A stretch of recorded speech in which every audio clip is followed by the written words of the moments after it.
وصلى الله على سيدنا محمد وعلى آله وصحبه بعد إلهي كعبسنا النبي محمد صلينا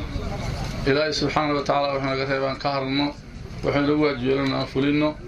طريقة مستقيم كان قبسنا إلههم قصونا أن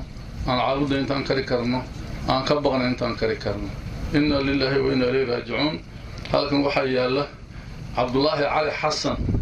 جنرال عبد الله علي حسن شالي جنرال بوها ما أنت هرتي إنه ياله مركزون أهانا oo inaga naga mida maalintii soo maray doona marka waxaan u rajeynayaa marka hore maalintii soo maray in Ilaahay u fududeeyo wax imtixaan ay leedahay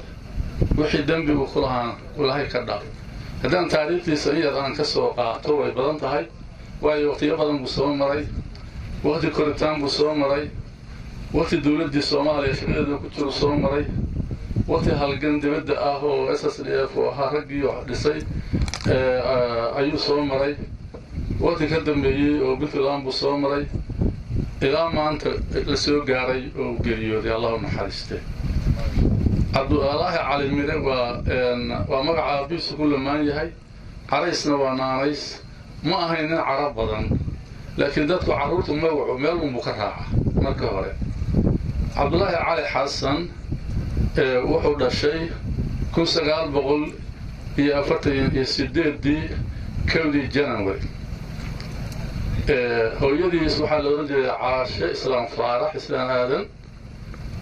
waxay ahayd qoftii ugu horeysay oo gaalkacyo dugsi marcaamad quraan oo qof dumar dhigta ka furay quraanka ay dadka u dhigi jirtay Abdullaahi hadii uu barbaaray markii uu gaaray waqti waxbarasho quraanka wuxuu ku bilaabay gaalkacyo ka bacdina wuxuu u wareegay xamar halkaas oo dugsiga hoose dhexe sare oo ku dhamaystay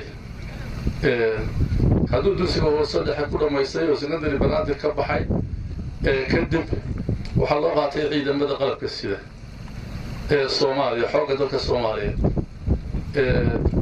toddobaatan iyo kowdii wuxuu ahaagii ugu horeeyay oo markii waaga hore ardayga markuu imtixaanka galo sagaalnimada secondary ka baxo la qaato waxa loo dhabi jiray dibadda dadka ruushka ayaa waxa la bedelay siisan waxa lagu diri jiray kulliyadda Kismaayo ayaa la dhisay halkaas waxa lagu talagalay in hal sano leeyahay sargaalista lagu diyaariyo si aqoontooda military oo basic maadaama akademi aadayaan iyo afka ruushka iyo shuruucda Soomaaliya loo baro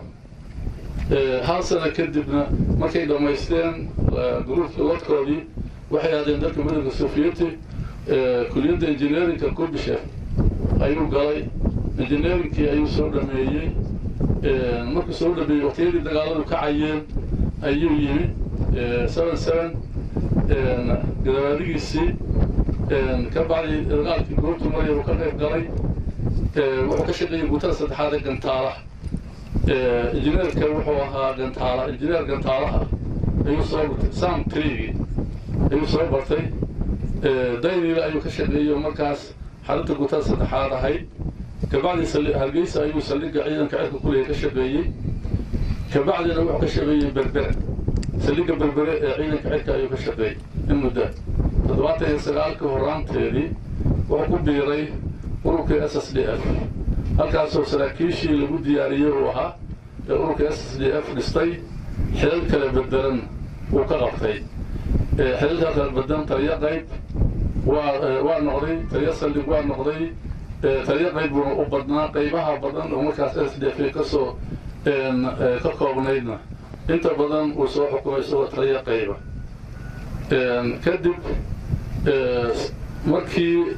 85 la xiray Abdullahi Yusuf hogaamiyay SSDF ee dawladda Itoobiya ee xidhay iyo kadib qoraantii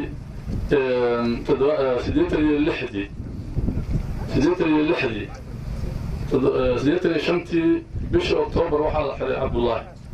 ayaa la xiray 13 Oktoobar 13 bisha Maars waxaa la xiray saraakiisheedii kaleeto oo hogaaminaya ururka ciidamadiisa iyo siyaasadaba ragga la xiray ayuu ka mid ahaa markaa xirnaa muddo badan waxaan ku xirnay xabsiga markii hore qabri dahro waan lagu xiray waan ku wada jirnay kabacdi herar ayaana loo dhaadhiciyey haddana dib loo sii dhaadhiciyey shinil ayaana la geeyey oo naga mid ahaa haddana mar labaad waxaan la geeyey xabsiga booliska militariga maxaan ku raday herar ayaana la geeyey halkaasoo sanado badan aan ku jirnay oo naga mid ahaa oo ku jiray kabacdi xabsiga dhexe oo siin herar ayaan loo wareejiyey muddo 6 sano ayaa halkaa ku dhamaysan waxay 97 iyo kowdii ayaana la soo daayay halkaa xabsiga ka soo baxay markii uu xabsiga ka soo baxay way soo raacnay waxaan gaalkacayo markaas oo dagaalkii sokeeyay oo ka socdo oo xaaladeedu ay meel baan marayso nin weyn bay iskama dhowran markaa wixii dadku qabanayeen baan la qabanay labadayadu asagoo maxaan ku raday runtii halgankaasaan soo wada dhamaysan haddaan soo wada dhamaysanay markii loo soo gudbay xogaa heshiiskii xabajoojinta oo mudug dhacay oo xogaa la heshiiyey arrinta qabowday oo kadib waxaan ka qayb galay dhismihii markaa SSDF baa talinaysay SSDF marka maamulkii SSDF in dib loo dhiso oo dawlad la dhiso ayaa raggii talinayo SSDF golaheedii dhexe go-aan lagu gaaray go-aankaasna ka mid buu ahaa raggii gaaray oo golaha ahaa kadib waxaa la dhisay markaas dawladdii puntland ayaa la dhisay raggii wax ka gaaray ayuu ka mid ahaa haddii SSDF golihii marka puntland dawladdii la dhiso iyo jihadii laga soo wareegay wuxuu noqday waxaa la diyaariyey ciidamada puntland u noqonaya ciidamada oo boliis magaca guud ahaana laakiin daraawiish iyo booliska saldhigyada ah oo daraawiishta waxaa ku qarsoon inay tahay militarigii laakiin marka waxaan ka beeraynay in militarigana lagu calaamadiyo oo xoogaa markaas cugdadaa iska jiray maadaama dowladda Soomaaliya burbudhay laakiin magaca guud ahaan buu ahaa darwiish rasmanna wuxuu ahaa militariga puntland ayay ahayd wuxuu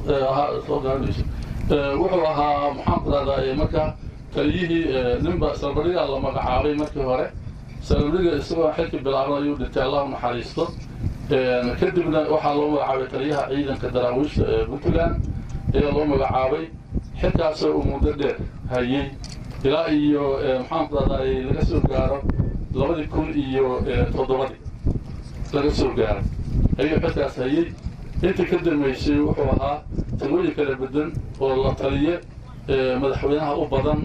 iyo hawlo kale oo siyaasadda iyo dowladda ku taxalluqa Cabdullaahi Cali Idaameere ilaa maanta laga soo gaaro ilaa maalintuu barbaaray markuu waxbarashada militariga ka soo laabtay wuxuu dalkiisa u soo qabtay talaabooyin muhiim ah oo dhaxalgala oo waaweyn oo geesinimo leh oo wadaninimo leh Soomaalinimo leh oo dadaal badan leh wuxuu muujiyey awoodiisa oo dhankiisa ku soo bandhigay dalkiisa inuu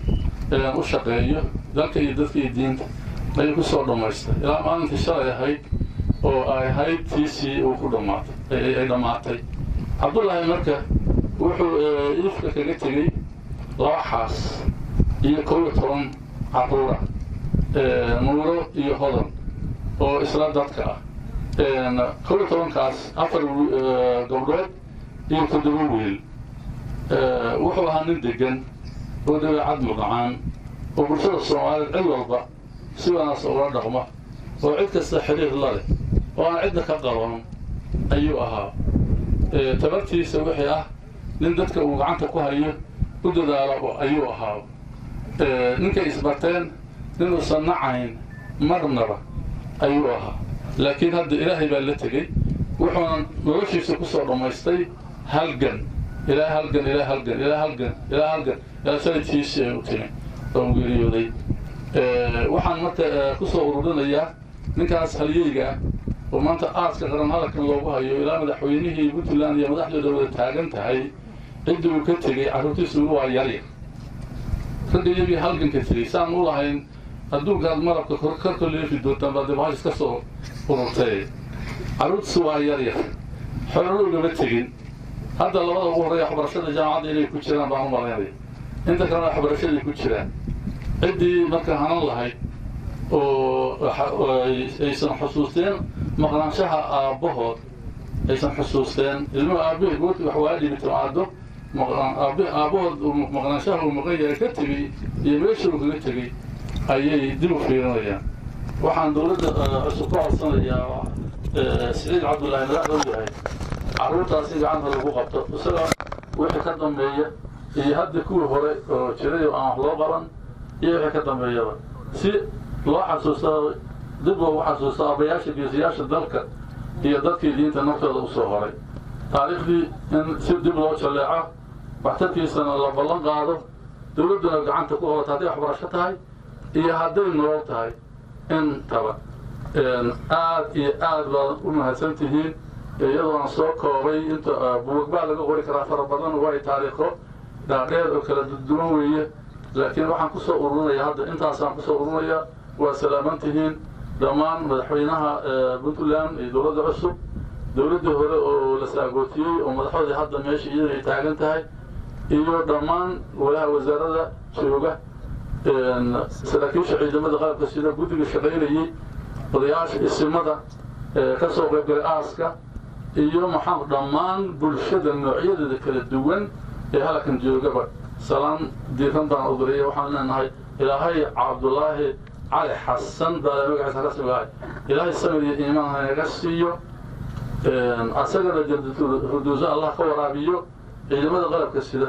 oo taagan oo amniga u taagan oo gurgurba taagan oo hadda ilaahay dartii markay ka soo doono halkan aan ku joogana waxaan leeyahay iyagana ilaahay samir iimaan ka siiyo الله بيسو الله قوي قلت لنا ميل جوجته النص يقول بأمر تشيليا هي خير أوراها ضمان دريسة جوجا يعني ميشة المتاجرنا ومغارضا وقصون بقالا إلهي ميسا كياني يوجنا ضمان في الجنة الله كورابي آمين آمين جنة الله كورابي كل يشتغل الله نوفر قاده نسنا الله ينصي آمين بعد يسلاه نفذنين أسأل إله الجنة في الرسول ولا أنا بعد يسلاه نفذنين أنت درست هذا كواسن دكان كان ودينا عكنا هذا كواسن دمان أنت خير كذا تكون أقول الله نحرس